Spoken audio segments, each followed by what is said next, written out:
तो दोस्तों, तो अगला हमारा सवाल क्या है? What is spectroscopy? Discuss about the ultra violet spectroscopy principle, instrumentation and application. ये जो सवाल है मॉड्यूल आपका 6 का सवाल है। जी बिल्कुल। और ये 14 मार्क्स का सवाल है, 14 मार्क्स का। ठीक है।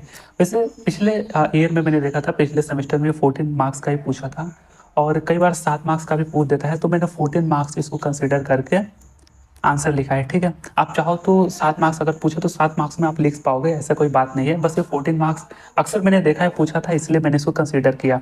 ठीक है। मॉड्यूल 6 है, क्या है? व्हाट इज स्पेक्ट्रोस्कोपी, और जो है discuss about UV spectroscopy principle, instrumentation and applications. ठीक है। तो हमने जो पिछले वीडियो में आईआर स्पेक्ट्रोस्कोपी के बारे में समझा था, स्पेक्ट्रोस्कोपी क्या है, तो वही सेम डेफिनेशन यहाँ पे लिख देंगे। मैं सिर्फ पढ़ लेता हूँ, चीज़ें समझ में आ जाएंगी। Spectroscopy is the study of the interaction between molecules and electromagnetic radiation. यानी कि जो इलेक्ट्रोमैग्नेटिक रेडिएशन जो सन से आ रही है और जो आपका ये मॉलिक्यूल है, इनके बीच के इंटरेक्शन को स्टडी करना, ये होता है स्पेक्ट्रोस्कोपी। ये कैसा फील्ड है? बिल्कुल। It deals about how molecules absorbs, emits, scatters the electromagnetic radiations. Spectroscopy में हम देखते हैं कि कोई भी जो पार्टिकल होता है वो क्या करेगा, ये लाइट को एब्जॉर्ब करेगा या स्कैटर करेगा, इमिट करेगा। ये 3 कंडीशंस होगी, इसके बीच में ही स्टडी करते हैं इन स्पेक्ट्रोस्कोपी के अंतर्गत। अगली चीज़ क्या है? स्पेक्ट्रोस्कोपी जो होता है वो helps to understand structures, energy levels, compositions and different different properties of substances. तो ये बहुत ही सिंपल है ना, क्योंकि कोई भी सब्सटेंस है, कोई भी मॉलिक्यूल है, उसके स्ट्रक्चर्स क्या है, कॉम्पोजिशन क्या है, उसके जो क्या बोलते हैं फंक्शनल ग्रुप की आइडेंटिफिकेशन करना, उसके डिफरेंट डिफरेंट प्रॉपर्टीज को एक्सप्लोर कर सकते हैं स्पेक्ट्रोस्कोपी की मदद से। बिल्कुल। अब आते हैं मेन मुद्दे पर। हमारा जो आज का मेन मुद्दा है यूवी स्पेक्ट्रोस्कोपी। बिल्कुल। तो आईआर स्पेक्ट्रोस्कोपी में क्या होता था? मॉलिक्यूल ने मॉलिक्यूल ने हाँ आईआर रेडिएशन को एब्जॉर्ब किया, तो वाइब्रेशन उत्पन्न हुए उसमें। इसमें क्या होता है? इसमें मॉलिक्यूल जो है यूवी लाइट को एब्जॉर्ब करेगा और उस मॉलिक्यूल के अंदर जो इलेक्ट्रॉन्स होंगे उनके बीच का ट्रांजिशन को अध्ययन करेंगे, इलेक्ट्रॉनिक ट्रांजिशन को अध्ययन करेंगे, जो लोअर एनर्जी लेवल से हायर एनर्जी लेवल तक होता है। चलो मैं पढ़ता हूँ, बीच में एक्सप्लेन भी करते जाऊंगा। देखो, UV spectroscopy is a type of absorption spectroscopy in which UV light का जो वेवलेंथ जो होता है वो 200 से 400 एनएम तक होता है। ठीक है। कई बार 10 एनएम से 400 एनएम तक होता है, आगे मैं बताऊंगा अभी। in which UV light is passed through a sample and the light is absorbed by the sample। यानी कि देखिए, जो ये लाइट है आपका, लाइट जैसे कि ये लाइट है, ये मॉलिक्यूल है, ये यूवी लाइट जो है, इस मॉलिक्यूल ने यूवी लाइट को एब्जॉर्ब कर दिया। ठीक है। Absorb by the sample is measure to study the electronic transition of electrons. जैसे ही, जैसे कि मान के चलो ये यूवी लाइट आया, ठीक है, ये यूवी लाइट आया, उसमें मोनोक्रोमेटिक लाइट पास की जाती है। तो वीवी लाइट जैसे ही आया, तो देखो ये मॉलिक्यूल में मान के चलो आपने यूवी लाइट एब्जॉर्ब हो चुका। मैं थोड़ा सा डार्क करता हूँ, मान के चलो, कंसीडर कर लीजिए यूवी लाइट एब्जॉर्ब हो चुका। अब इस मॉलिक्यूल के अंदर जो इलेक्ट्रॉन है, इलेक्ट्रॉन के बीच का जो ट्रांजिशन होता है, हालांकि जब इलेक्ट्रॉन को एनर्जी दी जाती है तो वो लोअर एनर्जी लेवल से हायर एनर्जी लेवल तक जाता है। तो यही इसका प्रिंसिपल है और यही चीज़ें हम यूवी स्पेक्ट्रोस्कोपी में समझते हैं। तो इसका प्रिंसिपल क्या है? तो सबसे पहले जब लाइट ने जो मॉलिक्यूल ने लाइट को एब्जॉर्ब कर लिया, तो वो सैंपल में क्या हो जा रहा है? The sample is measure to study the electronic transition of electron. ठीक है। अब इसके प्रिंसिपल देखो, when a molecule absorb UV radiation, the electrons in the molecule, the electrons, ठीक है, द इलेक्ट्रॉन्स, ये रहा electrons in the molecule starts, एक सेकंड मैं अगला पेज निकालो, wait a second, starts transition from lower energy level to higher energy level. और यही जो है यूवी स्पेक्ट्रोस्कोपी का प्रिंसिपल है। कि मतलब क्या है कि when molecule absorb UV radiation जो मॉलिक्यूल एब्जॉर्ब कर लिया, तो इसके अंदर के जो इलेक्ट्रॉन है starts transitioning from lower energy level to higher energy level. ये है इसका प्रिंसिपल। आई होप ये इसका आपने प्रिंसिपल समझ लिया। अब देखो, हर लाइट का जो अलग अलग रेडिएशन आती है सन से, उनके एक अलग अलग इलेक्ट्रोमैग्नेटिक स्पेक्ट्रम में अलग अलग उनके रीजन होते हैं। जैसे यूवी रे का यूवी रीजन हो गया, आईआर रीजन हो गया, ठीक है, विजुअल रीजन हो गया।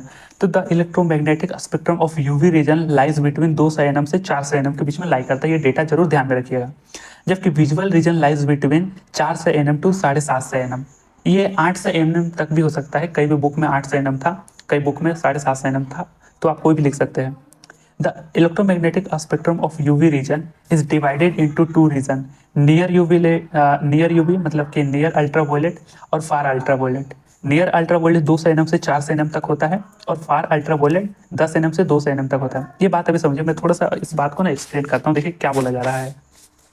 आपने प्रिंसिपल तो समझ लिया कि जब यूवी रीजन जब यूवी लाइट मॉलिक्यूल ने एब्जॉर्ब किया तो इसके मॉलिक्यूल के अंदर के इलेक्ट्रॉन लोअर एनर्जी लेवल से हायर एनर्जी लेवल तक ट्रांजिशन करते हैं, ये इसका प्रिंसिपल है। बिल्कुल सही। अब जब ट्रांजिशन करते हैं तो हर लाइट का, हर एक रेडिएशन का एक अपना इलेक्ट्रोमैग्नेटिक स्पेक्ट्रम में एक रीजन होता है। तो इसकी जो वेवलेंथ जो है यूवी रीजन की वेवलेंथ क्या है यूवी की, ये 200 एनएम से, ये डेटा इंपॉर्टेंट है, 200 एनएम से 400 एनएम तक होता है।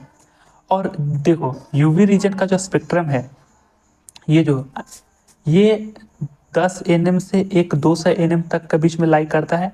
पहला, इसको दो भागों में डिवाइड किया गया है, जो यूवी लाइट है ना, इसके स्पेक्ट्रम को दो भागों में डिवाइड किया गया है। दूसरा है आपका 200 एनएम से 400 एनएम तक बीच में डिवाइड किया गया है, एनएम है ये। मैं दो भागों में क्यों डिवाइड किया गया है, देखिए जो 200 से 400 होता है इसको हम नियर यू अल्ट्रावायलेट रीजन बोलते हैं, नियर यूवी बोलते हैं, ये नियर है। और ये फार यूवी बोलते हैं, फार यूवी को आप वैक्यूम भी बोलते हैं, वैक्यूम यूवी या वैक्यूम अल्ट्रावायलेट। क्या होता है कि देखो जो 200 एनएम से 400 एनएम वाला जो एनर्जी जो है ना, वो आपका जो स्पेक्ट्रोफोटोमीटर जो यंत्र है, बेसिकली जो यूवी स्पेक्ट्रोस्कोपी का इंस्ट्रूमेंटेशन हम बोलते हैं, उसमें 200 से 400 एनएम का रिकॉर्ड आ जाता है। जो 10 एनएम से 200 एनएम का जो यूवी लाइट होता है वो क्या बोले जाते हैं, देखिए इसको वैक्यूम यूवी बोलते हैं। यानी कि हवा में जैसे पार्टिकल हो गए, जैसे ऑक्सीजन के पार्टिकल हो गए, नाइट्रोजन के पार्टिकल हो गए, ये हवा में ही एब्जॉर्ब हो जाते हैं 200 एनएम से 400 एनएम वाले। इसलिए इसको स्टडी करने के लिए आपको वैक्यूम वाले यंत्र की जरूरत पड़ती है। जबकि नॉर्मल जो आपका इंस्ट्रूमेंट होता है स्पेक्ट्रोफोटोमीटर जो नॉर्मल यंत्र होता है, वो 200 एनएम से 400 एनएम वाले तक की रीडिंग दे देता है। इसलिए इसको दो भागों में डिवाइड किया गया है। तो नॉर्मल जो यूवी रे का वेवलेंथ एक्चुअल में 400 एनएम से, देखिए 10 एनएम से 400 एनएम तक के बीच में होता है, लेकिन जो 10 से 200 एनएम के बीच में होता है वो फार यूवी रीजन में लाई करता है, और 200 से 400 एनएम वाला जो होता है वो नियर यूवी रीजन में लाई करता है। और यही चीज़ें आपको इंस्ट्रूमेंट में दिखती है, ये हवा में ही एब्जॉर्ब हो जाते हैं, इसलिए इसको नॉर्मल मशीन से देखना संभव नहीं होता, इसके लिए एडवांस इक्विपमेंट की जरूरत पड़ती है, इसलिए वैक्यूम की जरूरत पड़ती है। तो हम 200 से 400 एनएम वाले को ही देखते हैं। अच्छा, अब एक और बात, जो आपका यूवी स्पेक्ट्रोस्कोपी है, स्पेक्ट्रोस्कोपी इसको यूवी विजुअल स्पेक्ट्रोस्कोपी भी बोल सकते हैं, यूवी विजुअल। ऐसा क्यों, ये दो बात आप ध्यान में रखिए। यूवी जो स्पेक्ट्रोस्कोपी है वो एब्जॉर्प्शन के प्रिंसिपल पर तो वर्क करती ही है, जिससे इलेक्ट्रॉनिक ट्रांजिशन का अध्ययन करते हैं। विजुअल भी सेम है, बशर्ते इसका जो है वेवलेंथ 200 से 400 एनएम के बीच में लाई करता है, एनएम है 200 से 400 एनएम, और विजुअल का लाई करता है कितना है 400 एनएम से 750 एनएम, या फिर आप 800 एनएम भी ले सकते हैं, ठीक है। तो बस इसका वेवलेंथ ज़्यादा होता है, इसका वेवलेंथ कम होता है, दोनों का बाकी प्रिंसिपल सेम होता है। और तीसरी चीज़, सवाल में घुमा के भी पूछ देता है, तो यूवी स्पेक्ट्रोस्कोपी को इलेक्ट्रॉनिक स्पेक्ट्रोस्कोपी भी बोलते हैं, ये तीसरी बात ध्यान में रखिएगा। तो इंपॉर्टेंट बातें हमने बता दिया, ठीक है। तो इलेक्ट्रोमैग्नेटिक स्पेक्ट्रम आपने समझा क्या है कि यूवी रीजन का लाइक करता है 200 एनएम से 400 एनएम, जबकि विजुअल रीजन का लाइक करता है किसमें 400 एनएम से 750 nm. The electromagnetic spectrum of UV region is divided into two types. तो नियर यूवी का 200 से 400 और फार यूवी का 10 एनएम से 200 एनएम, ये आपने समझा। अब जब भी इसका प्रिंसिपल लिखा जाए, प्रिंसिपल तो ये डायग्राम आपको बनाना ही बनाना है। देखिए इसको मैं समझाता हूँ अभी क्या है, एक सेकेंड। देखिए यूवी स्पेक्ट्रोस्कोपी, इसका प्रिंसिपल क्या है, इलेक्ट्रॉन का ट्रांजिशन होना, जब मॉलिक्यूल जो है आपका यूवी लाइट एब्जॉर्ब करता है, इलेक्ट्रॉन का ट्रांजिशन होना, देखो लोअर एनर्जी लेवल से हायर एनर्जी लेवल तक। अब जो ये आपका मॉलिक्यूल हो गया, सबस्टांस हो गया, इसके अंदर के इलेक्ट्रॉन का ट्रांजिशन। अब जब भी इलेक्ट्रॉन ट्रांजिशन करता है ना, तो हम 11th-12th में से पढ़ते हैं कि पाई से पाई स्टार, सिग्मा से सिग्मा स्टार, एन से सिग्मा स्टार, एन से पाई स्टार होता है। ये देखिए किस तरीके से आपको डायग्राम बनाना है। सबसे पहले तो आप ये 6 लाइन ड्रॉ करें। एक मेरा ब्लैक पेन ये रहा, देखिए यहाँ पे ये 1, ये 2, ये 3, ये 4, ये 5, 1 2 3 4 5, सॉरी आप 5 ही लाइन आपको ड्रॉ करना है, 5 ही लाइन आपको ड्रॉ करना है। सबसे पहले ये सिग्मा हो गया, ये पाई हो गया, ये एन हो गया, ठीक है। ये सिग्मा, तो ऊपर वाले को भी आप सिग्मा स्टार नाम दे दो, ये पाई तो फिर ऊपर वाले को आप पाई स्टार दे दो, ठीक है। ये टोटल 5 6 नहीं 5 करने हैं। ये क्या है, ट्रांजिशन के लेवल है, इलेक्ट्रॉन के ट्रांजिशन का लेवल है। और ये क्या है, ये आपका एनर्जी लेवल है, ठीक है। ये आपका एनर्जी को इस तरीके से सिग्निफाइज कर रहा है, एनर्जी एनर्जी दर्शा रहा है। इलेक्ट्रॉन का जो ट्रांजिशन होगा, ध्यान से देखिएगा, इसके प्रिंसिपल आपको लिखने जरूरी होंगे। इलेक्ट्रॉन का जो ट्रांजिशन होगा वो सिग्मा से पाई स्टार एक बार होगा, सिग्मा से, सॉरी माफ करना, सिग्मा से सिग्मा स्टार होगा एक बार, सिग्मा से सिग्मा स्टार। यहाँ पे सिग्मा, ऊपर सिग्मा स्टार कीजिएगा, 5 लाइन ड्रॉ करनी है। यहाँ पे पाई, फिर उसके नीचे वाला पाई स्टार और बीच में एन, ठीक है। तो पहले सिग्मा से सिग्मा स्टार का करना, उसके बाद दूसरा जो है आपका पाई से पाई स्टार होगा, पाई से पाई स्टार। ये आपका देखो सिग्मा से सिग्मा स्टार हुआ, बिल्कुल। और ये आपका पाई से पाई स्टार, यहाँ पे आप इस तरीके से लिख दो। तीसरा होगा एन से पाई स्टार, एन से पाई स्टार।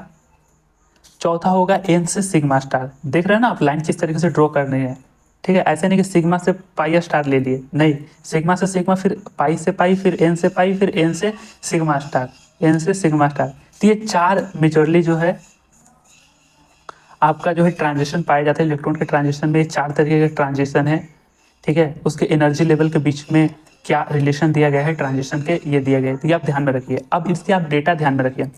एक मैं फैक्ट की बात बताता हूँ, एक थोड़ा सा फैक्ट ध्यान से कीजिएगा। जो आपका वेवलेंथ होता है, वेवलेंथ, वेवलेंथ क्या है, एक डिस्टेंस ही तो होता है।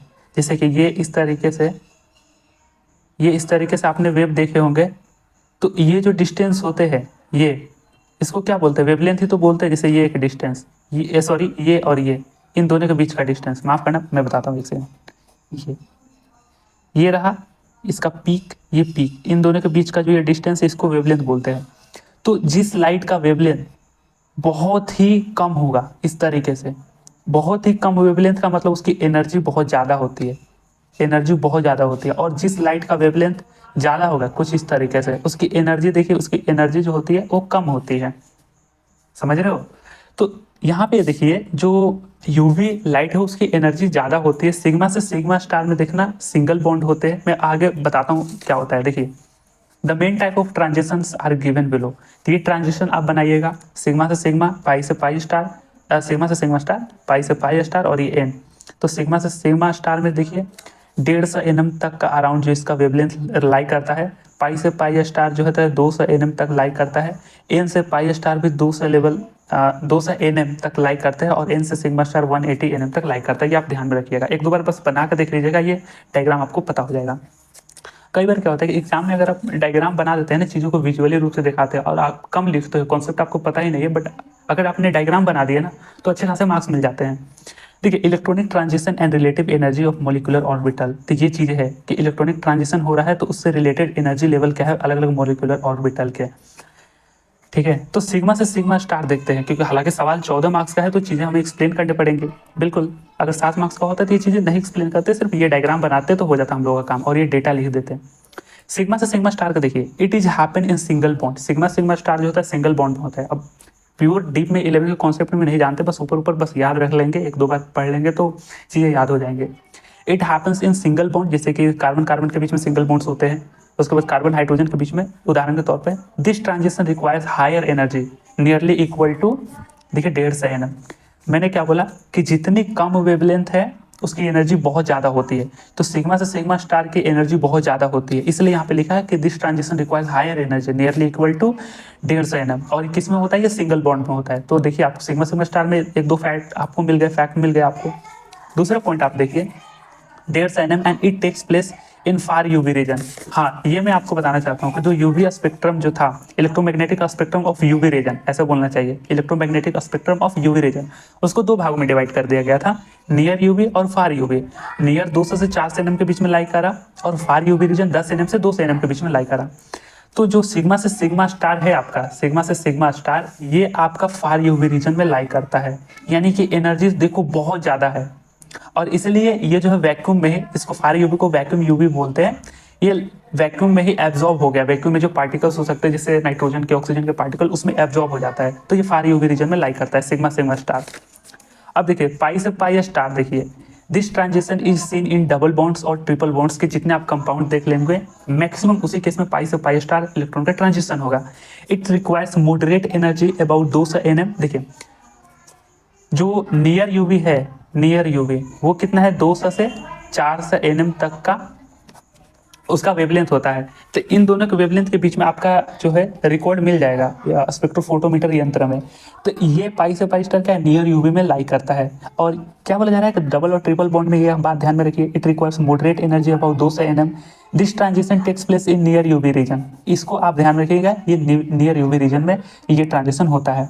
अब एन से सिग्मा स्टार और बचा एन से पाई स्टार। एन से सिग्मा स्टार क्या है, it requires higher energy but less than sigma sigma star. देखिए एन से मैंने क्या बोला था, एन से सिग्मा स्टार, यहाँ पे देखिए एन से सिग्मा स्टार। जब एक बार ये डायग्राम बना लोगे ना तो आप एक्सप्लेन कर लोगे, आसान है थोड़ा सा।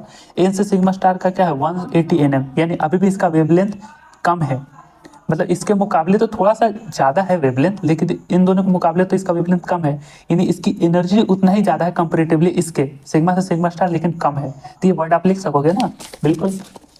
तो एन से सिग्मा स्टार क्या है, it requires higher energy but less than sigma sigma star. It is seen in molecules like aldehyde, ketones, amine हो गया, ये मॉलिक्यूल्स आप ध्यान में रखिएगा। बस यही 2-4 फैक्ट बस हमें याद रखने होंगे, 1-2 बार नोट्स को पढ़ेंगे याद हो जाएंगे। It is scene molecules like aldehyde, ketones, anime हो गया, एनीम नहीं एमीन बोलते हैं, अमीन है।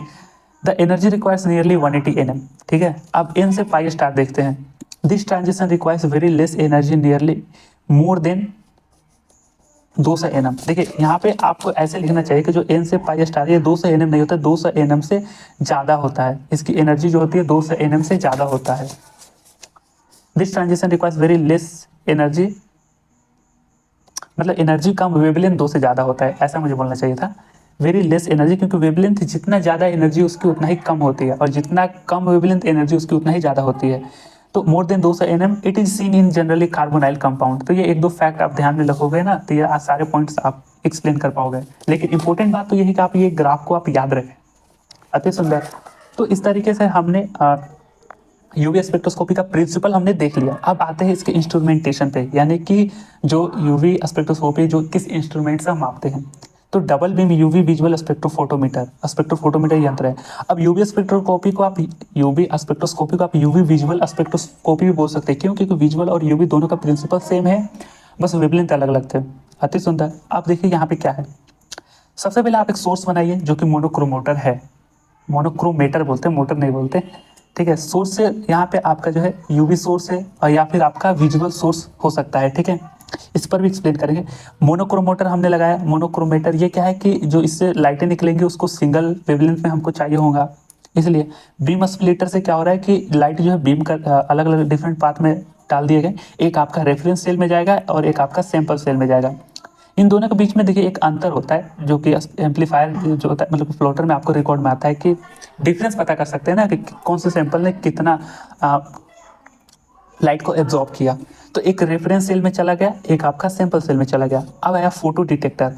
तो सैंपल सेल, बात हम सैंपल सेल की ही करेंगे, बस यहाँ का आप इस तरीके से डायग्राम बना दीजिएगा। बात हम देखो सैंपल सेल की करते हैं। सैंपल सेल में जब लाइट एब्जॉर्ब हुई, जैसे यूवी रेडिएशन एब्जॉर्ब हो गई, तो ये फोटो डिटेक्टर क्या करता है, इस लाइट को एब्जॉर्ब लाइट को लेता है, उसको इलेक्ट्रिकल सिग्नल में बदल देता है, इलेक्ट्रिकल सिग्नल में। अब ये जो इलेक्ट्रिकल सिग्नल लाइट के फॉर्म में था, इलेक्ट्रिकल सिग्नल में गया। अब ये एम्पलीफायर क्या करता है, जो वीक इलेक्ट्रिकल सिग्नल है उसको स्ट्रेंथ कर देता है, उसकी स्ट्रेंथ को बढ़ा देता है, जो वीक इलेक्ट्रिकल सिग्नल है। अब एम्पलीफाइज करना उसको बोलते हैं, एम्पलीफाइज करना। अब जो प्लॉटर होता है आपका रिकॉर्डर, वही इस जो एम्पलीफाइज डेटा को लेता है और आपको रिकॉर्ड करके आपको डिस्प्ले पे दिखा देता है, आपको एक डिस्प्ले होता है उस पर दिखा देता है।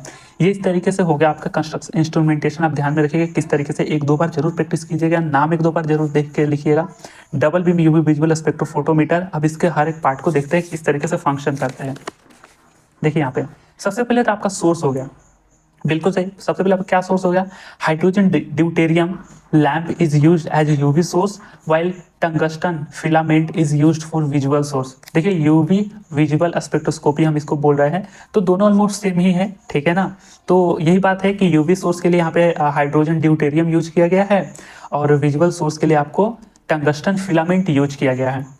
अति सुंदर। यहाँ पे मैं एक सेकेंड, ये डायग्राम एक रफ डायग्राम यहाँ पे बनाया हूँ, आई होप कि स्क्रीन पर दिख रहा होगा। तो मोनोक्रोमोटर क्या करता है, बीम स्प्लिटर क्या करता है, एक एक करके सभी को देखते हैं। इसके बाद मोनोक्रोमोटर, इट कन्वर्ट्स यूवी लाइट्स, जो कि यूवी स्पेक्ट्रोस्कोपी पढ़ रहे हैं ना, तो यूवी लाइट्स इन मोनोक्रोमेटिक वेवलेंथ्स या रेडिएशन बोल सकते हैं। तो सोर्स से यूवी लाइट गया, यूवी रेडिएशन गया, मोनोक्रोमोटर इसको एक सिंगल वेवलेंथ में कन्वर्ट कर देता है। मोनोक्रोमेटिक वेवलेंथ भी उसको बोल सकते हैं, नाम है अलग अलग। उसके बाद beam splitter, it converts beam into two equal parts, one goes to the sample cell and another goes to reference cell. तो दो भागों में कर दिया, एक सैंपल में गया, एक रेफरेंस में गया। बहुत बढ़िया। इसके बाद सैंपल होल्डर, सैंपल होल्डर क्या है, it is made of quartz that use to hold both sample which does not absorb the radiation. देखिए इस वर्ड का मतलब क्या हुआ, ये जो सैंपल है ना, एक रेफरेंस सेल है और एक सैंपल सेल है, इसको एक सैंपल होल्डर में रखा जाता है इस तरीके से। अगर आप गूगल में और भी सारे डायग्राम आप सर्च करके देखेंगे ना, तो कुछ इस तरीके से बीकर टाइप का बना दिया गया होता है। ये बेसिकली कांच का बना होता है, क्वार्ट्ज ग्लास का। ये लाइट को तो एब्जॉर्ब नहीं करता है, क्योंकि जाहिर सी बात है, आप लाइट आप यहाँ पे दे रहे हो यूवी रेडिएशन, अगर यही एब्जॉर्ब कर ले तो सैंपल क्या एब्जॉर्ब करेगा, उसके लिए तो कम पड़ेगा ना। तो एक होल्डर के रूप में यूज किया जाता है जो लाइट को एब्जॉर्ब नहीं करता है, यूवी लाइट को एब्जॉर्ब नहीं करता है, ताकि ये सैंपल एब्जॉर्ब कर सके। इसलिए क्योंकि होल्ड करने के लिए तो सैंपल को कुछ चाहिए ना, इसलिए इसको क्वार्ट्ज का बनाया जाता है, ताकि ये खुद ना एब्जॉर्ब करे यूवी लाइट को, बल्कि सैंपल जो है आपका वो एब्जॉर्ब करे। इसलिए होल्डर के रूप में इसको यूज किया जाता है, sample holder. It is made of quartz use to hold both sample, जो कि एनर्जी को, ये रेडिएशन को एब्जॉर्ब नहीं करता है, ताकि सैंपल जो है, जो सैंपल हमने डाले हैं वो एनर्जी को, सॉरी वो रेडिएशन को एब्जॉर्ब कर पाए। इसके बाद आता है आपका फोटो डिटेक्टर। देखिए इसके बगल में आपका है फोटो डिटेक्टर, दोनों साइड है। फोटो डिटेक्टर क्या करता है, this unit detects and converts UV light into electrical signal. ये जो है एब्जॉर्बड यूवी रेडिएशन है, इसको इलेक्ट्रिकल सिग्नल में कन्वर्ट कर देता है। बिल्कुल। एम्पलीफायर क्या करता है, इट एम्पलीफाइज, या एम्पलीफाइज का मतलब क्या है, स्ट्रेंथेंड, मतलब कि एम्पलीफाइज का मतलब कि जो द वीक इलेक्ट्रिकल सिग्नल है कमिंग फ्रॉम द डिटेक्टर, ये डिटेक्टर से, ये कहा गया है फोटो डिटेक्टर से जो वीक इलेक्ट्रिकल सिग्नल है उसको एम्पलीफाइज करता है। एम्पलीफाइज का मतलब उसकी थोड़ी सी स्ट्रेंथ को बढ़ा देता है। बिल्कुल, coming from the detector for better processing, ताकि फंक्शनिंग अच्छे से हो सके। वीक सिग्नल आएंगे तो जाहिर सी बात है ना, वो अच्छे से प्रोसेसिंग नहीं करेंगे, इसलिए उसको एम्पलीफाइज यानी उसके स्ट्रेंथ को बढ़ा देता है, वीक सिग्नल को। बहुत अच्छा। लास्ट में आपका रिकॉर्डर हो गया। टोटल 7 इस तरीके से इंस्ट्रूमेंट है। रिकॉर्डर क्या करता है, it records the amplified signal and display it on in the form of graph, ये ग्राफिकल प्रिंट आउट के फॉर्म में डिस्प्ले कर देता है। जो एम्पलीफाइड सिग्नल हो गया, अब एम्पलीफाइड सिग्नल बन गया एब्जॉर्बड लाइट से।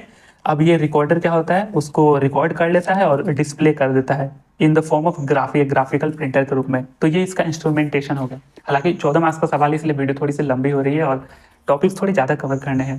खैर कोई बात नहीं। अब बात करते हैं इसके एप्लीकेशन पे। तो 5-6 पॉइंट आप एप्लीकेशन में जरूर ध्यान में रखिए। एप्लीकेशन तो पूछता है। Determination of functional group in compounds, बहुत बढ़िया। Impurity in compounds can be easily detected, compound में क्या इम्प्योरिटी है, दूसरा हो गया ये पॉइंट। तीसरा है determination unknown concentration of substances, जो भी मॉलिक्यूल है उसके बीच में अननोन कंसंट्रेशन जो भी मौजूद है उसको भी हम बता सकते हैं यूवी स्पेक्ट्रोस्कोपी की मदद से, चाहे विजुअल स्पेक्ट्रोस्कोपी की मदद से, चाहे इलेक्ट्रॉनिक स्पेक्ट्रोस्कोपी की मदद से। 3 अलग अलग नाम है, आप ध्यान में जरूर रखिएगा। Study of kinetics of a chemical reaction, study of kinetics of a chemical reaction, ये ध्यान में रखिएगा। Differentiation between conjugated and non conjugated dienes, ये थोड़ा सा 1-2 नए सेंटेंसेस आ गए, बस ध्यान में रखेगा, इतने टिप में नहीं जाते, बस 4 पॉइंट आप याद कर ले तो अच्छी बात है। Differentiation between conjugated and non conjugated dienes. 7वां क्या है, determination of ozone in environment, तो ओजोन की कितनी क्वांटिटी मात्रा है वो भी डिटेक्ट कर सकते हैं। तो कुछ पॉइंट, जाहिर सी बात है 7 पॉइंट है तो आप 4-5 पॉइंट तो आपसे लिख ही पाएंगे ना। एक ओजोन का एनवायरनमेंट, उसके बाद मोलिकुलर वेट बता सकते हैं, unknown concentration of substances, impurities of compound, functional group in compound, study of kinetics of chemical reaction. ये कुछ एप्लीकेशंस आप जरूर याद कर ले तो बहुत बढ़िया है। ठीक है, तो ये 14 मार्क्स का सवाल जो है आपको कवर कर दिया। थोड़ी सी वीडियो लॉन्ग बन गई है, ठीक है, कोई बात नहीं। अगर 7 मार्क्स में पूछे तो जाहिर सी बात है स्पेक्ट्रोस्कोपी डिस्क्राइब कर दो, उसके बाद यूवी स्पेक्ट्रोस्कोपी क्या है आप ये डिस्क्राइब कर दीजिए। बिल्कुल, इसके प्रिंसिपल क्या है ये लिख देना। उसके बाद इसका एक डेटा लिखना कि यूवी स्पेक्ट्रोस्कोपी और विजुअल मतलब कि यूवी का जो रीजन है और विजुअल रेडिएशन का जो रीजन है कितने कितने वेवलेंथ पर लाइज करता है, उसके प्रिंसिपल के लिए ये डायग्राम आप बना दो। फिर इंस्ट्रूमेंट का डायग्राम बना दो, 2-4 एप्लीकेशन लिख दो, तो 7 मार्क्स में ये चीज़ें हो ही जाएंगी। तो बहुत बढ़िया, मैंने लगता है मैंने बहुत बोला है ठीक है, तो इस तरीके से आप इस सवाल को कवर कर सकते हैं। थैंक यू, मिलेंगे अगली इंपॉर्टेंट वीडियोस में। बहुत बहुत शुक्रिया।